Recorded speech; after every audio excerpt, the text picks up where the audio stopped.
Речи се сите средношколци во своите ранци носат ножиња и боксирачи за самоодбрана. Ова го покажале истражувањата и разговорите со учениците од страна на Институтот за човекови права. Наставниците не смеат да им ги проверуваат ранците на учениците без присуство на родител или полиција. Врсничкото насилство рапидно се зголемува изминативе 5 години, булингот внатре во училиштата, физичкото малтретирање меѓутоа не изостанува и се поактуелното онлайн насилство на социјалните мрежи. Институтот утврдил и дека се развива и врсничкото насилство по етничка линија.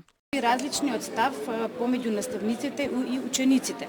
Ако учениците и од сите етнички заедници потврдија дека врсничкото насилство е во основа на социјалните мрежи, не толку во училиштата, наставниците пак, посебно од македонската и од останатите етнички заедници, кажаа дека поголем процент, тоест по основ за врсничко насилство е етничката припадност. Причините за врсничкото насилство се различни, од социјален статус па се до трендови на социјалните мрежи, вели директорот на Агенцијата за остварување на права на заедниците. Социјалниот статус, етничката припадност, лошото воспитание од дома, воспитување, имаме доста, за жал, по однос на новите технологии, социјални мрежи, и тоа многу допринесува до врсничко насилство, посебно TikTok. Покрај постоечките мерки во училиштата, потребно е разговор со децата од страна на родителите,